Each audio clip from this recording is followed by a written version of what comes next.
Good afternoon, everybody, and welcome to this panel addressing how the power of economic opportunity for women transforms society.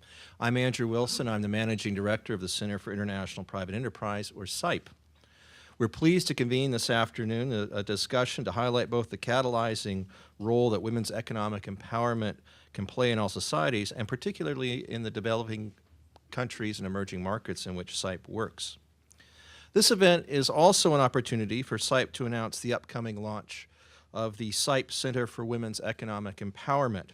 And this panel is exemplary of the approach that CIPE plans to take with this new initiative, convening and collaborating with other experts and implementers, building public-private partnerships, and stressing innovations that build impact. This panel includes some of the top experts in innovating best practices in women's economic empowerment, and we are delighted to convene this conversation about where we are and the path forward.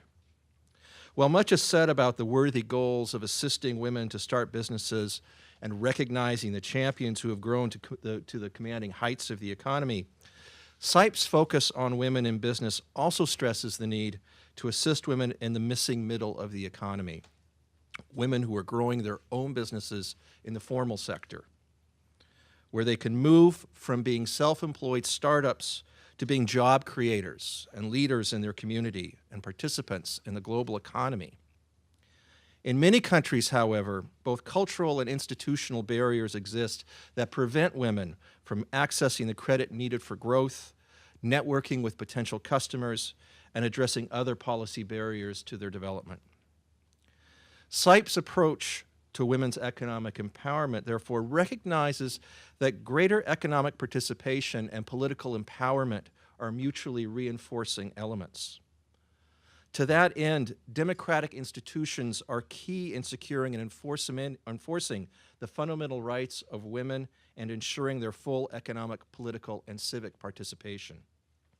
Civil society organizations, especially women's business associations, remove barriers and empower women to participate fully in society and shape their own country's future. By focusing on collective action through associations, we can address the challenges of policy advocacy, information sharing, mentoring, and networking for success. Collective action gives people the confidence and the ability to act that they may not otherwise possess. Since 2000 alone, CIPE has worked in over 60 countries around the world promoting women's leadership by supporting women's business associations, chambers of commerce, and entrepreneurship activities. But the story of women in business is not only local. We at CIPE are also seeing the potential for a new role for women in the global economy. The rise of the digital economy and the potential for lower barriers to trade offered by the WTO's Trade Facilitation Agreement are shattering the barriers to regional and global commerce. And we should also note that the internet knows no gender when it comes to economic enterprise. Women-owned businesses have the potential to move beyond traditional barriers and markets on their own, and this is really very exciting for us. While I'm here, let me suggest a few ways that CIPE brings its talents to the table here. 5 years ago, we began to deliberate a deliberate effort within our own organization to address women's business issues in a more systematic and holistic way. Our first step was to formalize our internal community of practice at CIPE with the creation of a women's entrepreneurship staff forum, which has led to the formalization of gender tools and toolkits. CIPE has worked to develop in-house gender experts on staff, on its board, and among its local offices and partners in each region of the globe. And we've developed curricula, tools, and toolkits tailored to women's economic empowerment. CIPE's Free Enterprise and Democracy Network, which is a global network of policy experts and advocates, also serves as a convener of women business and policy leaders. And now the creation of our Center for Excellence on Women's Economic Empowerment will be rolling out in the new year. It's the next logical step in furthering our commitment to encouraging and supporting women-owned business. We'll be making a broader announcement about that soon. We also have 3 new initiatives we're excited to talk about. This fall, CIPE has expanded its work to include 3 new initiatives directly benefiting women-owned businesses. In consortium with the American Bar Association Rule of Law Initiative, the Search for Common Ground, and the Grameen Foundation, CIPE is an implementing partner in a new State Department Global Women's Issues Program award to affect women's empowerment. In Papua New Guinea, CIPE is building a partnership with the Government of Australia to expand a Women's Business Resource Center in a program that was started originally with state GWE funding. And CIPE is leading a multinational consortium of organizations from the US, Turkey, and Syria to develop 2 refugee-oriented business incubation centers in Turkey focused on Syrian refugee entrepreneurs in the food sector with the goal of reaching 50% women participation in the program. And I'd like to acknowledge the State Department's role in funding that program. Now, with all of that said, let us now move on to today's conversation, which is bringing together a variety of voices to share experiences on how we can more effectively encourage the development of women-owned businesses and their political influence. I'd like to introduce our panelists for today, and while I do that, if you can just raise your hand so the audience knows who is who. But first is our moderator, Sharyl Attkisson. She's an Emmy Award-winning journalist and best-selling author and host of the syndicated news and investigative news program, Full Measure.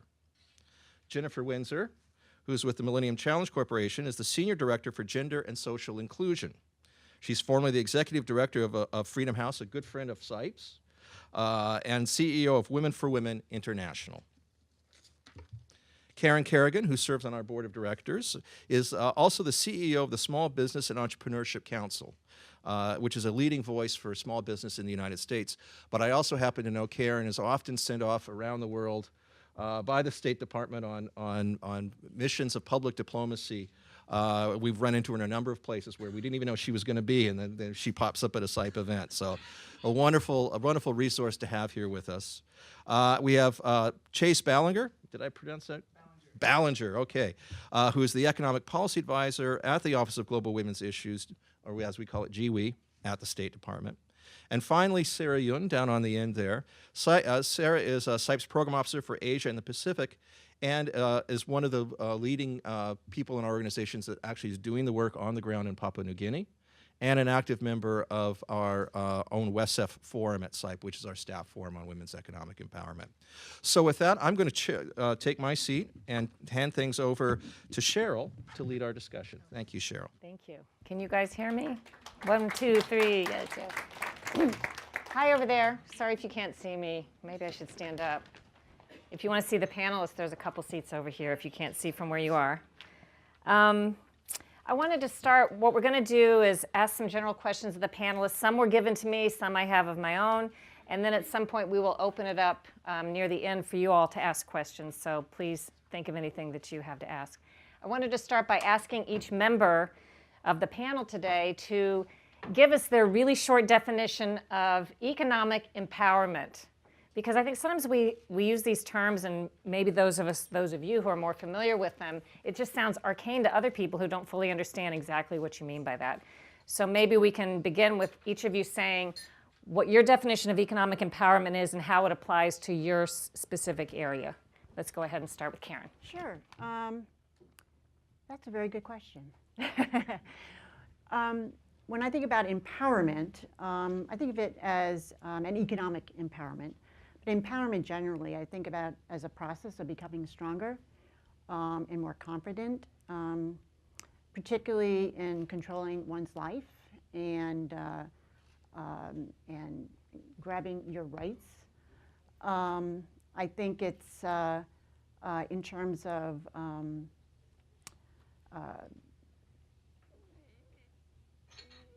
standing up for your beliefs and acting on your beliefs, and essentially going for it, if you will, after you have defined for yourself, what your vision and what your goals for your life are. So I think it's really important to think about empowerment in terms of what the women, in this case, themselves are doing.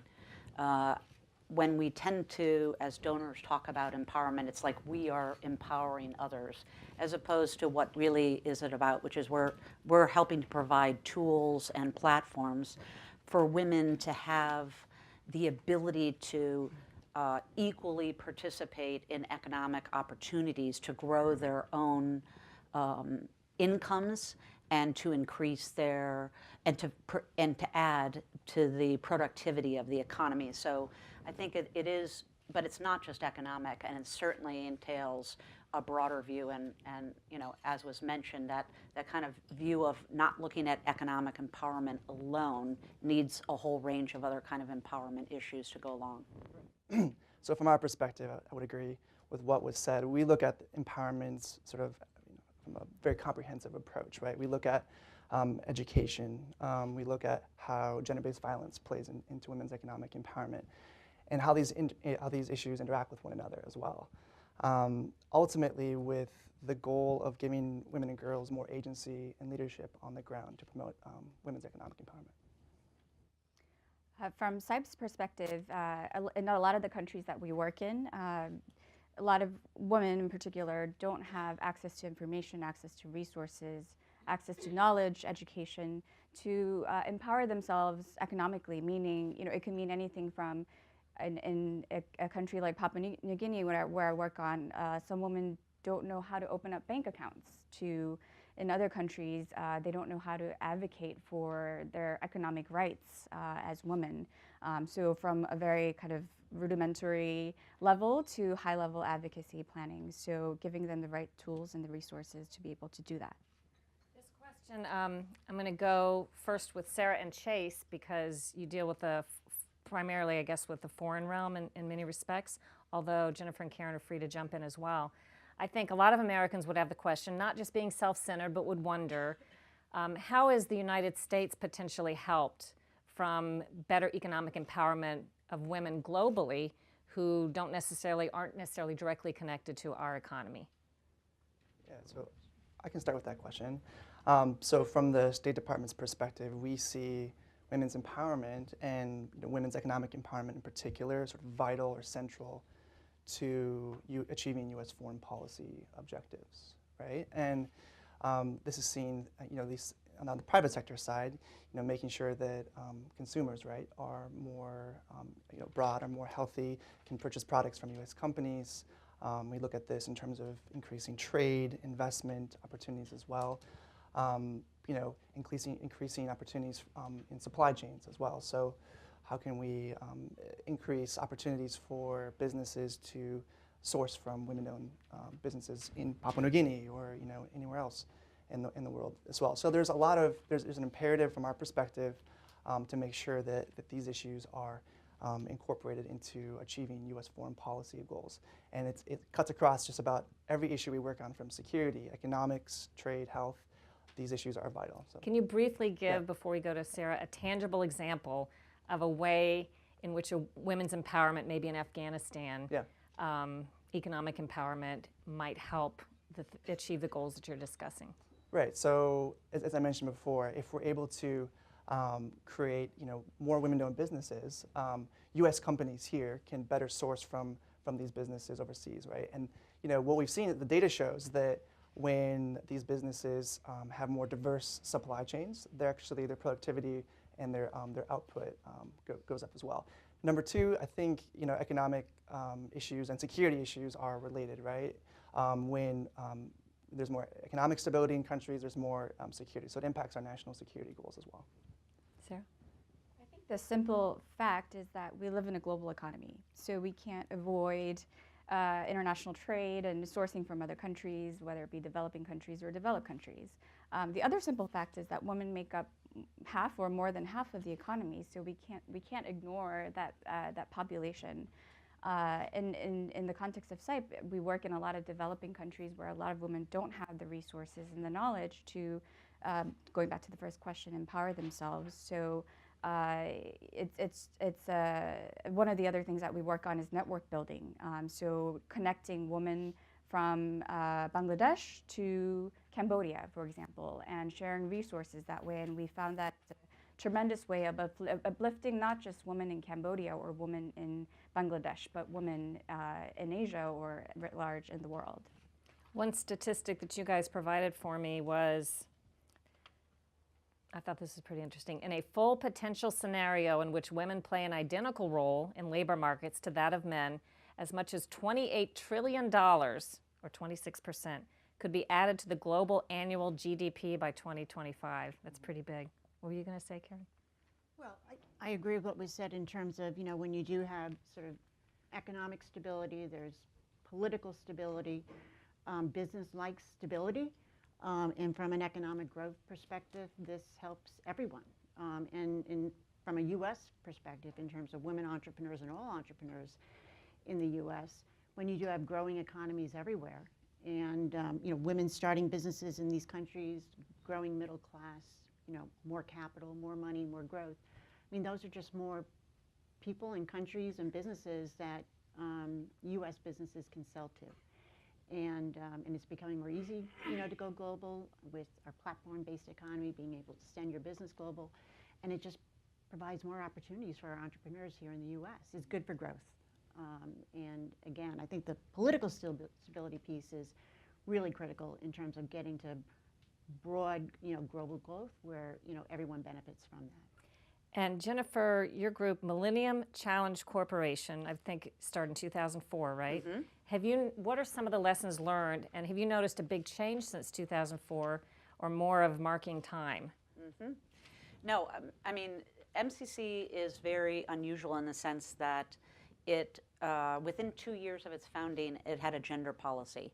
So early on, there was a recognition that you had to integrate gender throughout our entire process. So it plays a part in country selection because you need political will on the part of the governments. That plays a very big role for MCC. We don't invest in all countries. We invest in those countries which show a proven commitment to the things that we think make for good development prospects. Like, what are your favorite countries in that in terms of that?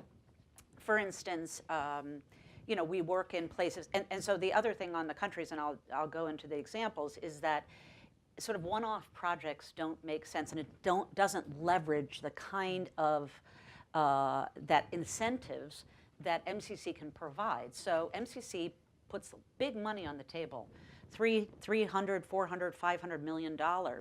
We can build in and have built in our programs, for instance, in Cabo Verde, that they make certain reforms to their water utility sector to be more responsive to the needs of women, for instance, and where their water could be collected from, or to making sure that women had entrepreneurial opportunities to be able to work in the water supply area.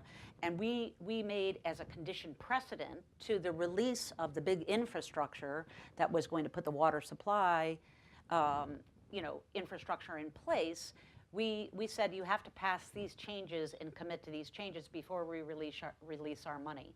So in that way, you need to be thinking about how do you change the incentives in these countries to remove some of the barriers and to be able to tailor some of the infrastructure in particular, which MCC does a lot of investing in, to make sure that it provides opportunities for women, it benefits women and their particular needs and how they use, whether it's roads, energy, et cetera. So, and then also, we can't look past the opportunities for women in non-traditional sectors. So, in Zambia, for instance, they had a specific opportunity for women construction firms that were providing sort of the water infrastructure. They had to have a certain target number of women that they could hire. Now, they're not necessarily out there doing road work, but they're doing flag waving, surveying, et cetera, et cetera. So again, you can build in opportunities to get women in non-traditional sectors, to benefit from them, and then to give them the business skills so that they can grow past the subsistence, self-employment, to really providing, sort of going up the value chain and being able to build their businesses. And Karen, can you pick one example of like one of your organization's flagship initiatives, kind of how that works and what it does specifically so that we can get an idea in practice? Well, I think one of the we're here in Washington, and sort of one of the big pieces, and what's really important globally too, is the whole issue of advocacy. I mean, advocacy really is one of our flagship programs in terms of bringing women entrepreneurs, giving them a seat at the table, allowing them to testify before Congress, bringing them to regulators, to the White House, to talk about the key issues that concern them and their solutions to overcoming the barriers in the marketplace. We've had a lot of great success over the years. I think one of our our last major policy success that was actually signed by President Obama was addressing the whole issue of capital access, and that was making equity and debt-based crowdfunding legal. And although it took the SEC 4 years to implement the Jumpstart Our Business Startup Act, now we've got a year under our belt of just seeing the amazing results from that and what that has meant for women being able to access capital, through these regulated platforms. But also the good news is what we've done in the U.S., how that's being shared globally now. I mean, it truly is, democratizing access to capital. So again, it's our members coming up with these really great ideas and solutions. Equity and debt-based crowdfunding was one of them, and making it a reality, in the policy-making world. There's a lot what we do on the education front, the research front, but certainly advocacy is one of our key programs. And I would like to get a comment from both Chase and Sarah on, for those of us who have traveled a little bit, it always is a big reality check for me, especially like I went to Morocco, really old Morocco. And as the Moroccans described their culture in this region where I was, this is what they told me. The women do all the grunt work. The women, you see them out walking miles or with donkeys getting the water. I didn't see the guys do, I'm sure some guys do, but in general, it seemed to be the job of the women. There were women in fields picking weeds by hand in these giant fields. I don't even know how they got there. That would have taken them a day to walk there. They weren't driving cars. And then they're just picking weeds one by one. And then the Moroccan guide that was showing us around said, the women go home at night and make the Berber rugs, the hand. So that's their spare time while the men play cards. And I just thought it was interesting to think of changing their economic empowerment. Number one, it's not that, I don't know that the women want to change. They probably would if they understood what our culture is like and maybe what women have here they might want. But number one, what kind of uphill battle is it to go to a place like that they don't even know what you're talking about if you try to describe these concepts? And number two, I'm not saying it's not, but is it our place to try to change an entire culture to do something that we see as better, but is it for them necessarily? I'm sure you guys consider all these things. I can start with that. So I think you identified a huge challenge and barrier in doing this work, and it's looking at harmful norms, right? And how that plays into all the issues that we're talking about, whether it's access to finance or access to markets, et cetera. This issue of harmful norms needs to be addressed, right? And one way that we're trying to do this is through engaging men and boys in this discussion, and really trying to bring them on board as allies, and really sort of try to challenge the sort of those negative stereotypes and those harmful norms that really perpetuate in certain societies and really inhibit women's ability to participate in the economy. The other related point to this is this issue of labor market segmentation, right? So you have, as Jennifer mentioned, a lot of women who work in sort of low-pay, low-skilled sectors, right? But you also see that within sectors that women tend to be employed in sectors that don't, jobs that don't really pay as much. They have fewer benefits, social protections as well. So we're looking at, at the State Department, we're looking at how can we move women both from the informal economy into the formal economy, and then promote women's leadership too within certain sectors and within companies, so they can take on more high-paying, high-growth jobs. I'll maybe walk through an example. In a country, Papua New Guinea, which is a country I know better, when I first started working at CIPE and started learning about the country, I almost couldn't believe the statistics and the cultural norms there. So about 2/3 of the women are victims of family-based or domestic violence. About more than half of the women are victims of rape within marriage. So the statistics point to obviously a very tough environment for women. It's probably one of the highest rates of family and domestic violence outside of a conflict zone. And I almost couldn't believe the statistics. This cannot be true, but it is, and that's the reality in which we are working in with support from our friends at the State Department, GWE. And these are things that we have to be aware of when we're implementing our programs. So our approach was, let's create an ecosystem so we're not just tackling one component, but try to tackle the whole ecosystem of empowering women, aspiring and existing women entrepreneurs. So there are 3 components to the project. The first is direct assistance through the Women's Business Resource Center. So that's entrepreneurial training, startup training for women who are starting their businesses or have started their business. The second component is we're helping 3 PNG universities develop entrepreneurship curriculum, which has not existed in the country in the past.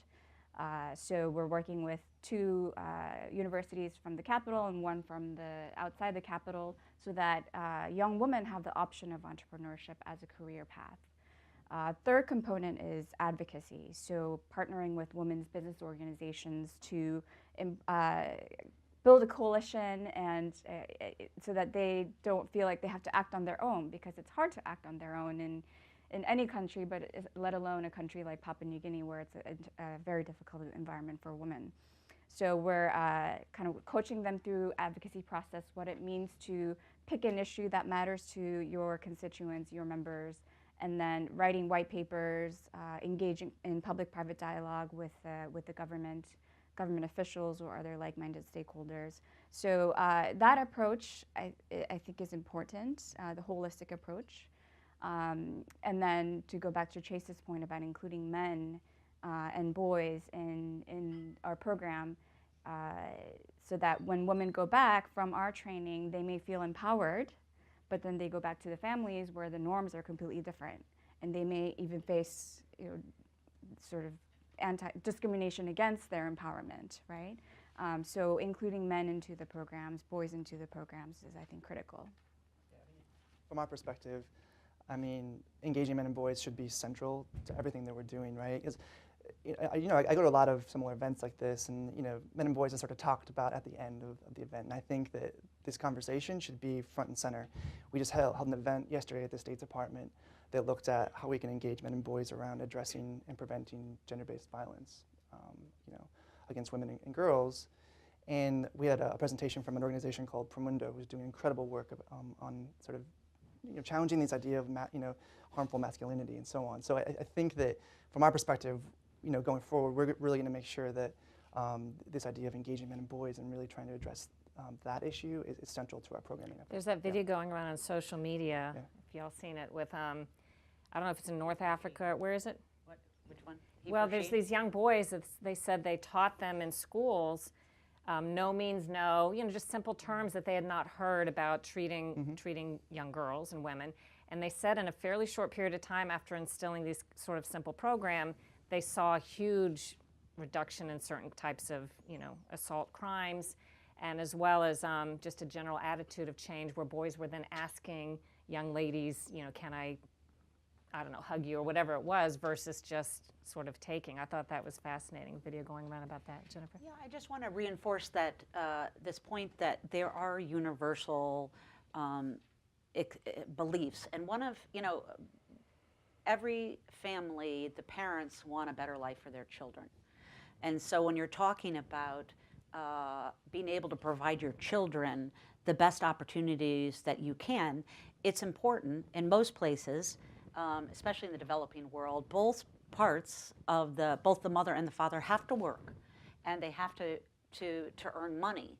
I do think that the gender balance is really important because, we start with this issue of inclusion more generally. And so when you scan opportunities, of course, you probably will find that women are disadvantaged in certain things. But we also have a major problem in large portions of the world with young men not having the opportunities. And that makes them ripe for extremist messages. It also sort of builds a massive frustration because they can never become real adults. because they can't earn the income. So you have to, when you're thinking about women's economic empowerment, you also need to provide opportunities, make sure that men have opportunities too, because there's large portions of especially young men that have not been able to get provided opportunities. So looking at it holistically, not just as a women's issue, but sort of both men and women, age discrimination, how that works both against young or older people. So there's lots of issues, and you have to be aware of the complexity of it. But if you start with, let's make a better life for your children, then you're going to get more agreement. How do you get people, whether it's the United States or around the world, how do you get the males, this is what your conversation just made me think of this, to not see female economic empowerment as a replacement or competition, but as something that's not going to hurt them? Because wouldn't their first thought to be, if it's their business, it's not my business? How do you balance that? So, I mean, this is true at MCC, but also at Women for Women. You know, you can, if it's a family business, men participate in it too. So they can, you know, as your business grows from just having self-employment, you know, the man can handle a portion of it, or do the finances, or help in any which way. But also looking really at what are the opportunities for men and for young men in particular to have that, because what you see, especially at the lower parts of the income spectrum, when women start having economic opportunities, the men do feel threatened. It actually can lead to a spike in domestic violence because they're frustrated. So I think you need to be thinking ahead of it. How do you handle not only getting them to sort of buy into why it makes sense for the family, for women to be economically good breadwinners, but also what are the opportunities are in it for them, either together in the same business, or identifying opportunities where they can get employed and to contribute. Karen, do you see any of that dynamic in the United States? Do men see, you know, helping women out as something that's competitive in nature, that's kind of against them instead of in partnership? You know, maybe a while ago, but not now. I mean, I think, again, when you think about your kids and what you want for them, the fact that, you know, you have men who want the best for their daughters, and now, I mean, with the growth of entrepreneurship, it's like, wow, this is just amazing. You know, my daughter can start a startup. You know, she could change the world. You know, she can be something that I never dreamed, you know, that I could be. So I think generally, I mean, I think it's great for the economy, good for growth, great for opportunity, and really good for our country and innovation and just our competitive capacity globally. You still might see vestiges of it if you have sort of some of the set-asides, you know, that we have. Mm-hmm. You know, in whether it's procurement, you know, in government, that there's some of those competitive issues, you know, that, well, why do we have set-asides for women, or set-asides for this group, or set-asides for that group? But do you favor those in general? I mean, depending on what they are. They've been really great. You know, I think the problem right now is actually getting more businesses, you know, wanting to do procurement with the government, because it could be very bureaucratic. It can take a lot of time. You might not get paid as quickly as you would, you know, in the private sector. It's great for innovation. It's great for saving taxpayer dollars when you have all these different businesses who are, you know, vying for this type of business. And I do think it helps in terms of the Women's Set-Aside program, helping them scale, build their capacity, get a track record, you know, that they can take out and maybe do some big business with the bigger corporate, you know, folks out there. But, you know, by and large, I think it's there isn't that tension. And I think globally, in the places that I've traveled and worked, you know, with the governments on this issue in terms of focusing on, you know, women and giving them opportunities in the economy. I mean, it starts at the top, I think, with them when they do start developing these programs, whether it's training programs, whether it's access to capital programs or whatever. Just like, this is something that's going to help everybody in our economy, the men, boys, and that it's just good for the country, good for the economy, and good for our future. So that a lot of that starts at the top when you do have, I think, some of these big programs that are being implemented or executed, by governments, particularly in emerging countries. I wanted to get your thoughts, anyone who wants to comment on, with all of the sexual abuse allegations arising in politics, media, and Hollywood. Not on those allegations particularly. Everybody else is doing that. We don't have to do that today. But how do you see that, if at all, affecting the women's economic empowerment initiatives and movements? It seems to me as though a sea change, we don't know how it's going to turn out, is kind of going on right now in these institutions. And if you could look down the road a little bit, do you see this as impacting what we're talking about here today in any way? Anybody? I think from my perspective, it's a great issue for women to talk about and tackle globally.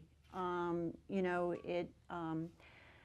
think the good news is, again, from a women entrepreneur perspective, and some of the women in Silicon Valley, some of the startups who have talked about, this harassment, from investors, they sort of came out with this really, really quickly, right? It wasn't like, oh yeah, this happened 5 years ago, 10 years ago, 20 years ago in this deep secret. There might have been non-disclosure agreements that kept them, from being more public with it. But they found a smart way to go to their boards and say, look, if this impacts me, I'm your greatest asset. The whole business goes down, so we had to do something about this. I think that's the good news story in terms of when it's happening now, women are coming forward now and coming and being more public about it. I'm thinking in terms also, though, if a common theme, not maybe to everybody, but a common theme is women in general saying in the business place they felt compelled to kind of either go along or not say anything because they thought it would affect their stature in the industry or in the business. So if we get to a point where fewer women feel that way, could this change sort of the balance or the lot in life in some of these industries? Jennifer, you had something to say? Yeah, I just would say that, of course, it depends on the country and how far advanced they are. In a number of these countries, and this is important, if you look at some of the women business and law indicators, which we base our gender and the economy score on, they're looking at specifically, is there actually laws that ban sexual harassment? A lot of places you don't have those laws. If you do have those laws, the penalties are extremely limited. The processes are very rudimentary.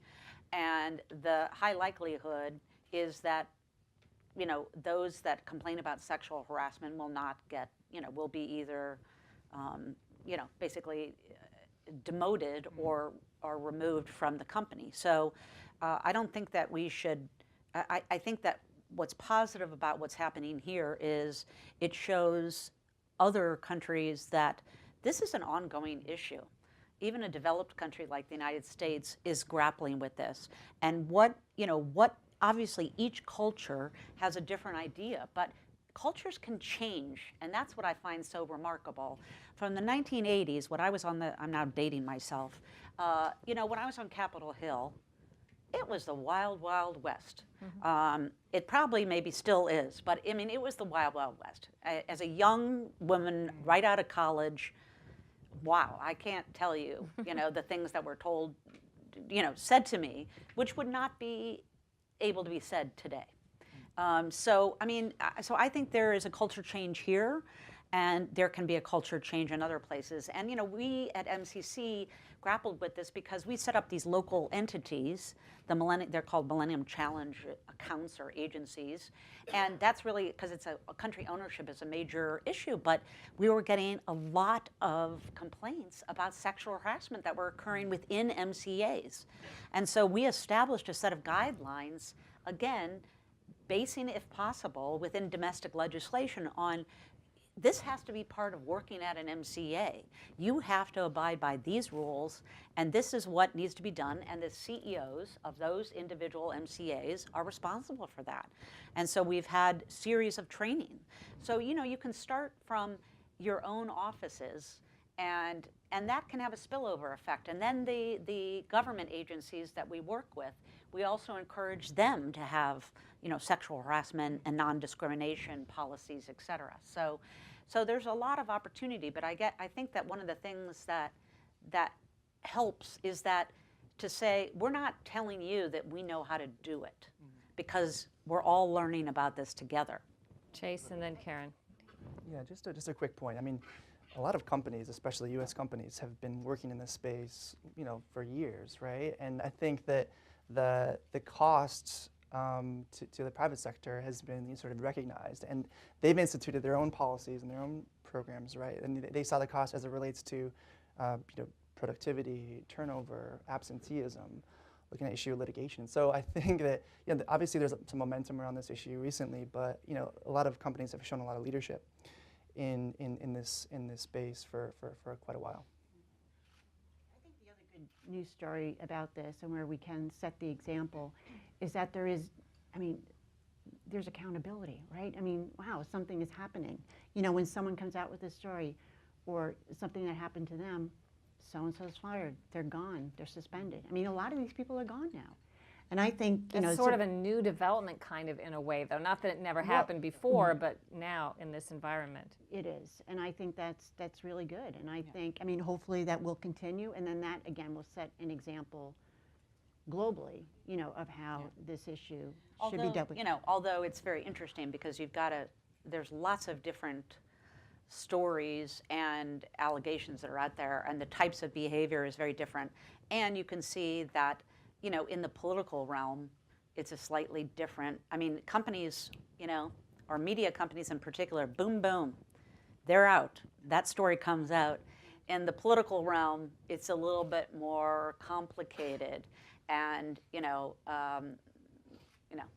this is not the time for the discussion of that. But I think that, I hope that other countries are watching what's happening, I think, on the private sector side where there's been more definitive leadership.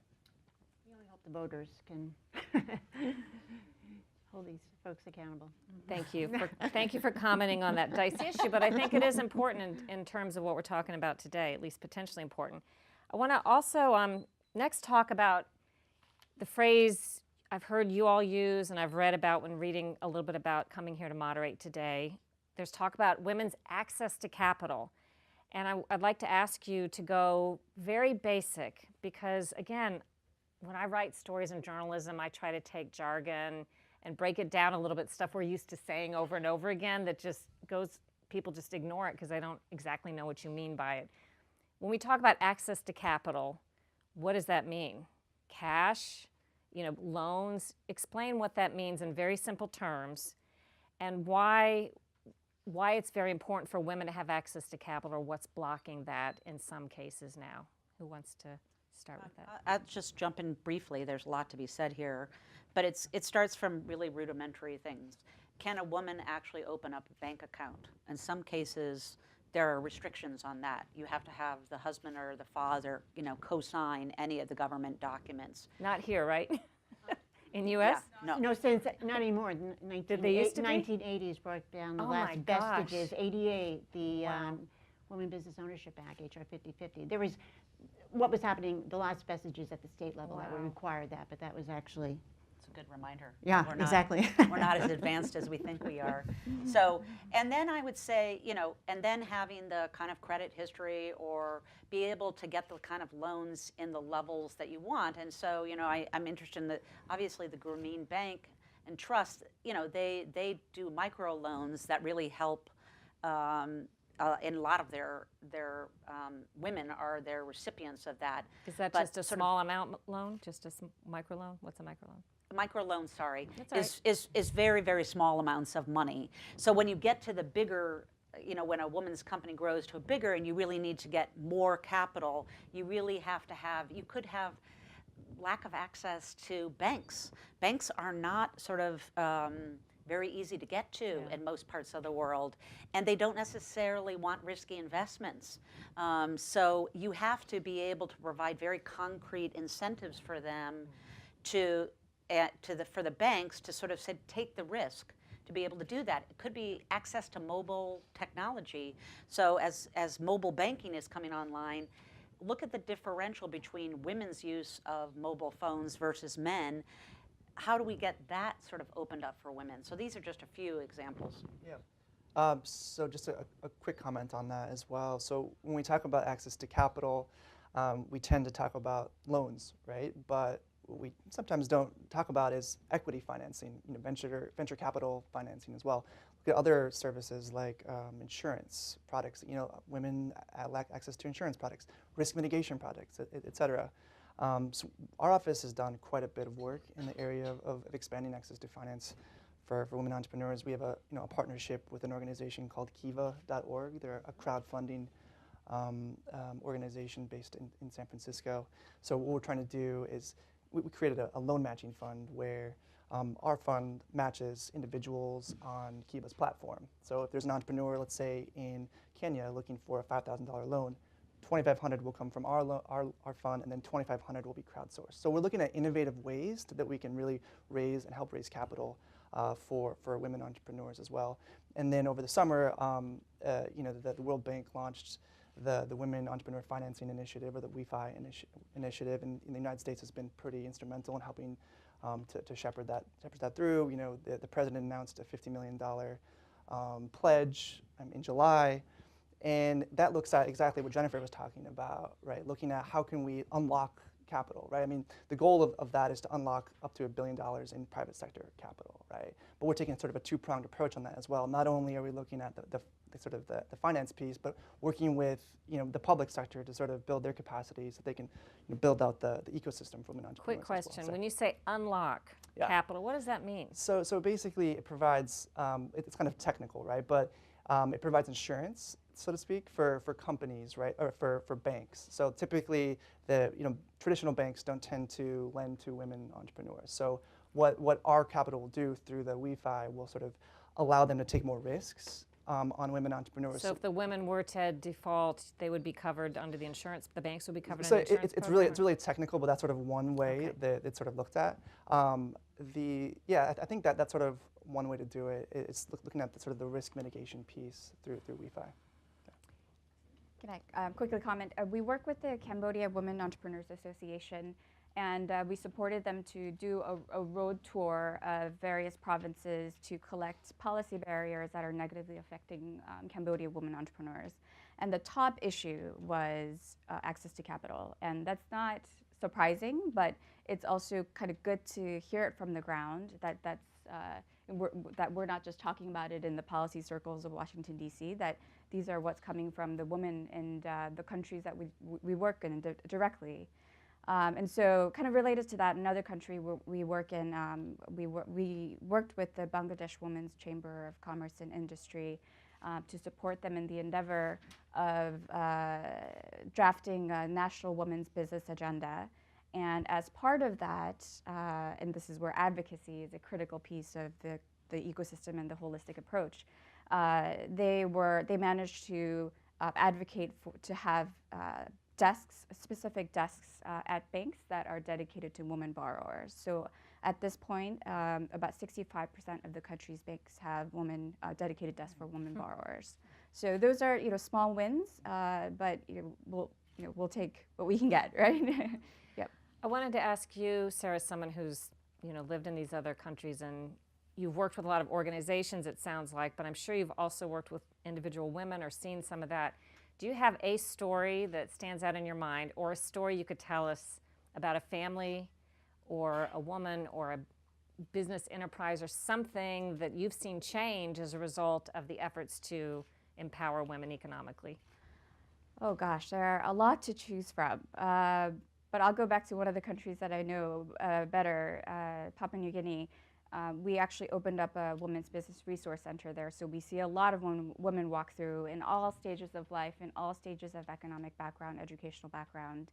One woman, her name is Lily, she walked through saying, I've always wanted to be an entrepreneur, but I just don't think I have what it takes to be an entrepreneur. And our staff on the ground said, what do you mean? You can do it. So we did a little bit of a pep rally with her.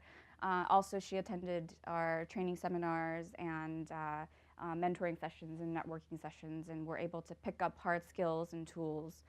She also learned of other resources, funding resources through the center. And as a result, she entered her business plan into a business plan competition. And she ended up going to she didn't win, but she ended up going to the final round. And this is a woman who walked in, very timidly into the center saying, I don't know what I need to do.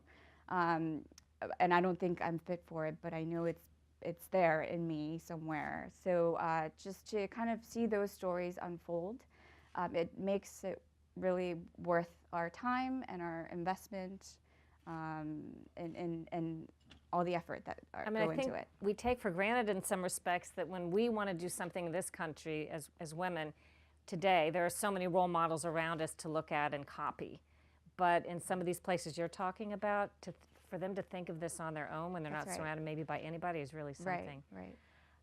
I wanted to get each person's comment or reflections on how technology has changed, I assume maybe helped in terms of we have the internet and social media, we have more access in the United States, particularly for women to access help and mentorships and information. And then when we get to those who've dealt with foreign countries, maybe more, you can tell us, do they even have, how good is internet access in some of the places you've been? Do they have that same benefit and how it's impacted there? Let's start with Karen. Well, technology has been huge. I mean, just a game changer, particularly broadband. Just, the ability to reach new markets and run your business better. I mean, from an efficiency perspective, it's just, embedding technology across your operations again, so you are more efficient, you're able to compete. If you're competing for those big contracts, you can go with a lower cost. It has been just amazing. And also technology in terms of how it has improved things like access to capital, both in terms of the new online lenders who are out there now where you can get, you might pay a little bit more, but there's more transparency. Pay more for the capital, there's more transparency, but you're getting a decision of whether you're going to have that capital within a day or two. And also, as I talked about before, online platforms where you can raise money from investors.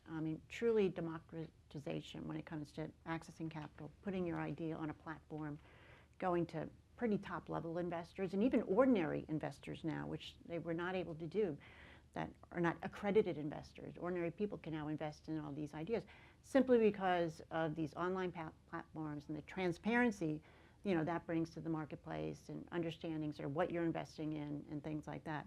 So, but even in the U.S., we still have issues in terms of people having access to broadband and access, to quality. Where don't they? Is it just out in the countryside in the Midwest? There's a lot of rural pockets. Yeah. There's even pockets of, within urban areas, they don't have quality access or affordable access.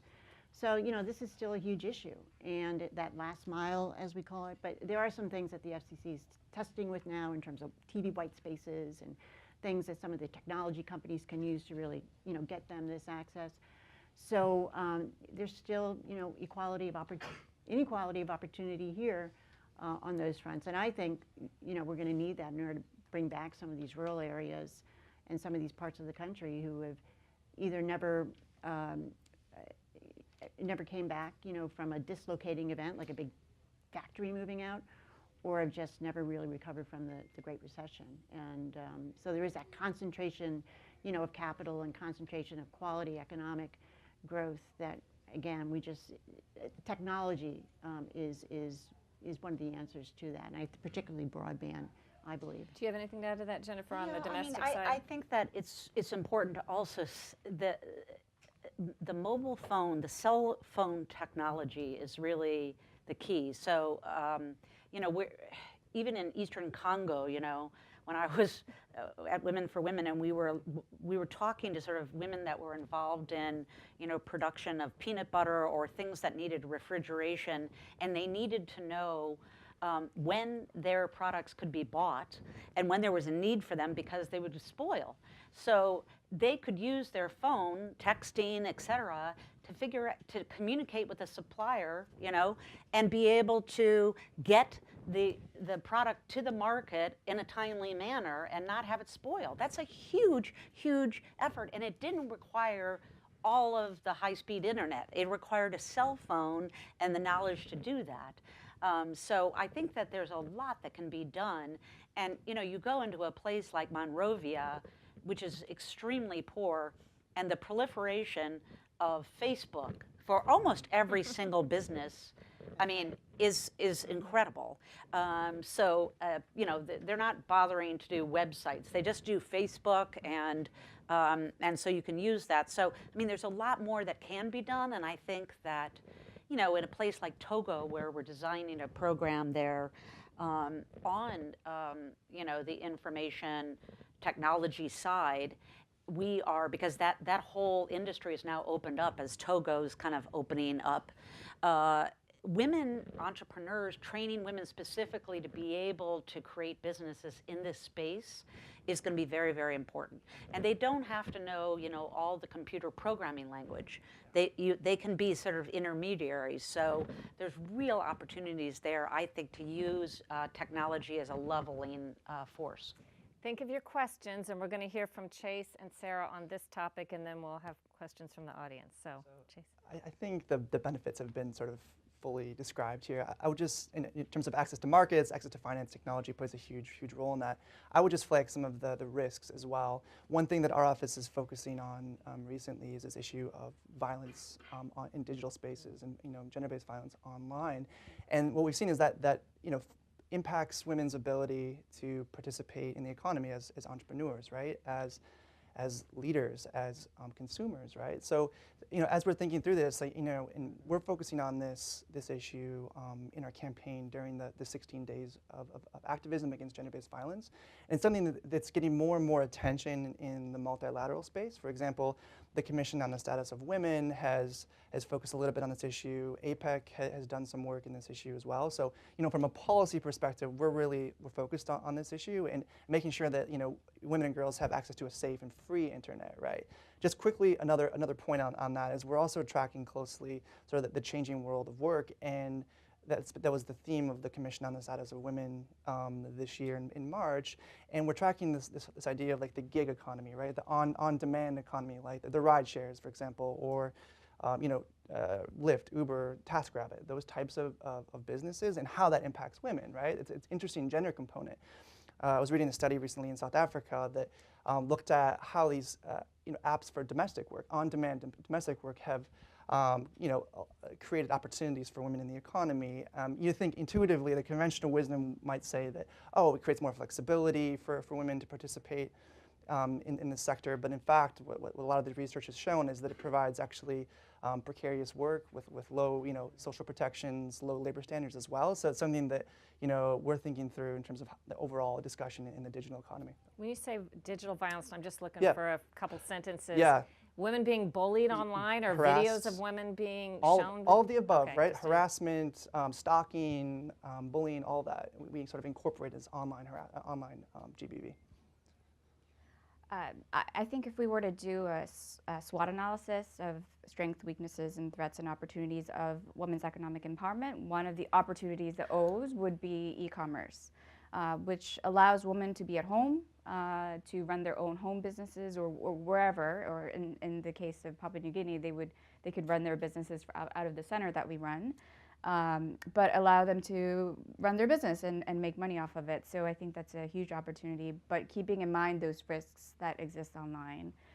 The other thing that we have been noticing is that obviously with the rise of social media, some of the women that we work in certain countries, they don't know how to best utilize social media to their business advantage. So basic trainings of what is social media? How do you open up a social media account? What are the benefits? How would you run an effective marketing campaign on social media?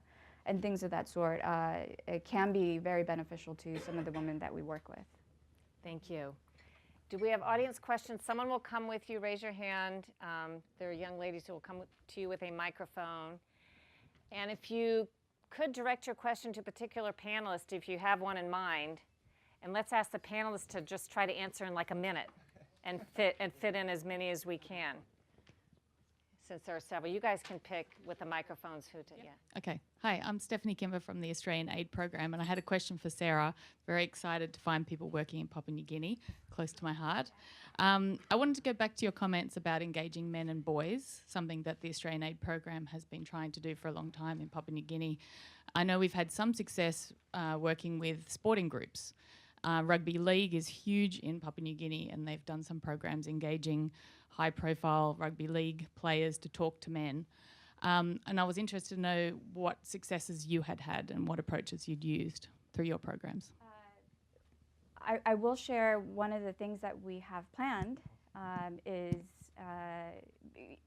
going back to the topic of looking at things holistically. We can't just look at entrepreneurship training, especially in the context of PNG, where domestic and family-based violence is so rampant and so high. So one of the things that we are planning is Know Your Rights seminar, and that may seem a little far-fetched from the typical entrepreneurship training, but it could be anything ranging from know your rights as a woman to know your rights as a business owner. So by providing that, they have a better awareness of their rights and the stance they're in and the legal protection they have in order to be a successful business owner.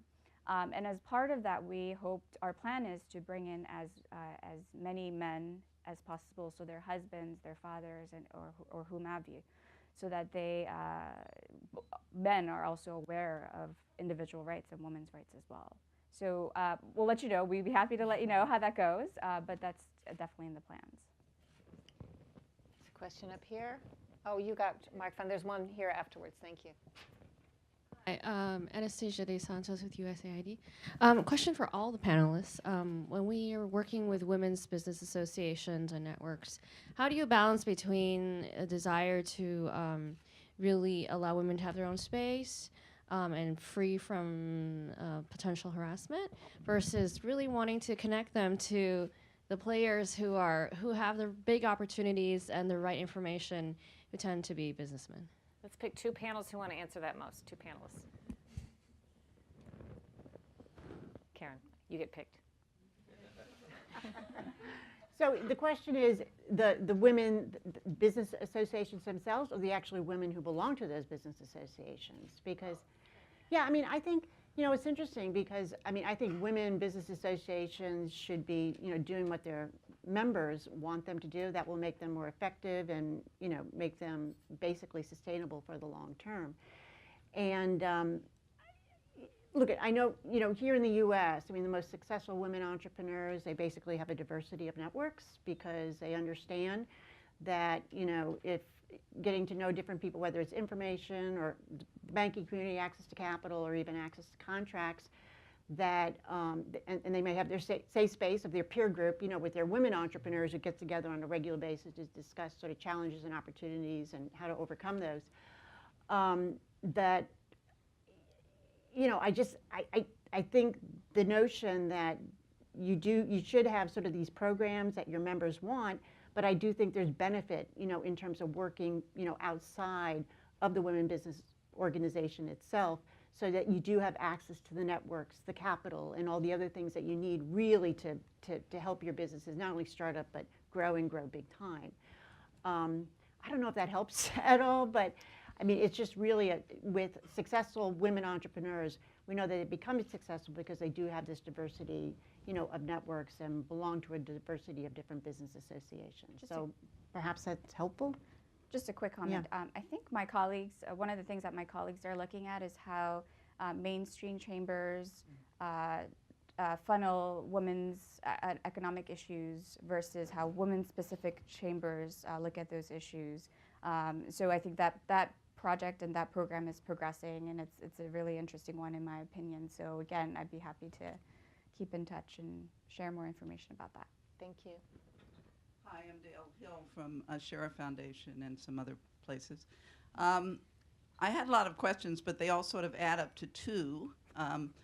One is basically how you establish the cultural context, because that seems very important. And the second, which is related, is the way to reach women seems to be very labor intensive. In other words, and this is because you have to establish the cultural context. So I have this sort of vision of a big circle of well-meaning Americans, Westerners, and then over here, the circle of beneficiaries. So what I'm interested in is how you get from one to the other. And maybe you could answer from the viewpoint of MCC and Women for Women, because I imagine it's somewhat different. MCC I think of as somewhat distant, from the beneficiary, and Women for Women is more direct. Yes, no, it is a completely different perspective. I mean, I think in MCC, because we have country ownership right from the beginning, when before we go into a country, we do a broad spectrum of stakeholder consultations, et cetera, et cetera. They always include women's groups, associations, amongst others. And then within the MCAs, we have counterparts to our office. We have a senior gender and social inclusion expert director that's at the same level as somebody that is managing, a $200 million hydropower plant rehabilitation project in Liberia, for instance. They're at the same level. Their job is to make sure that the other parts of the compact actually look at how gender and other socially disadvantaged groups can, use that infrastructure, might have risks from that infrastructure, and where there are opportunities. So I think making sure right from the beginning that you have established a senior level person who is from that country. Now, that person is still at a government level or at a capital level, because MCC doesn't do the kind of work that AID and CIPE and others do that can really go out into kind of villages or Women for Women. So from Women for Women International, we never had any expats running any of our offices. They're all local. And in fact, most people feel that the Women for Women offices, they didn't know that there was a Women for Women International, like US. They know in Afghanistan, the Women for Women branch, that there was no connection at all. And they were able to operate in Taliban-controlled areas, et cetera, because of that profile. They just knew people from the community, and they were able to sort of gain that kind of trust and know where the issues are, and know who were the people that needed to be helped. And the way that Women for Women chose its participants is they went for the most marginalized women. So we went into the community levels, talked to community leaders, talked to women leaders in the community to figure out who were the most isolated and poorest women.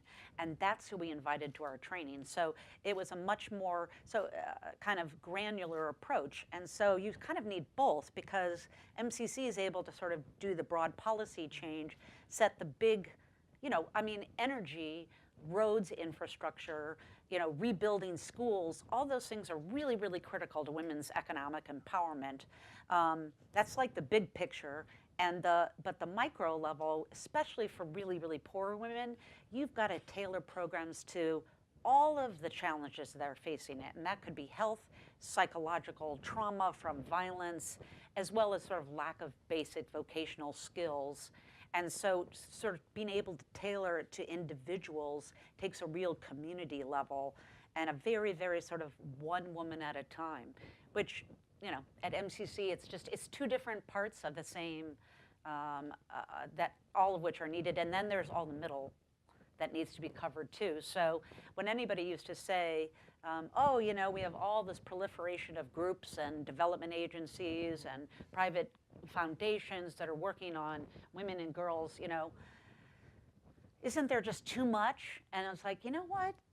No, because the problem is so vast, and the solutions and the approaches of what works in particular countries and to achieve particular things are very, very different. I think what's important is that we don't segment ourselves, and that we actually have conversations like this one, which really help us to talk about all the different levels that we need to take an awareness of all the different challenges and learning so we can do it better.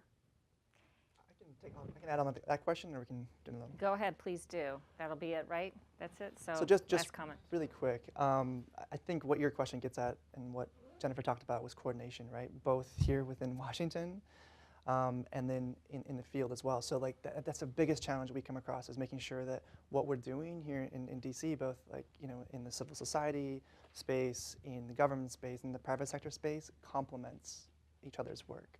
Right, on the ground, making sure that what we're doing doesn't we're building off of existing programs, and there's plenty of best practices out there. There's plenty of work done. We developed a number of networks, for example, women's entrepreneurship networks. How can we continue to support those entrepreneurs and then build off of what we've already done? It just seems to me that in Washington and in the field too, that we're not sort of coordinating properly. So that's what gets at your broader point, I think. So I think the panelists were great, all on different topics. Sarah, Chase, Jennifer, and Karen, thank you so much. It's awesome. Appreciate it.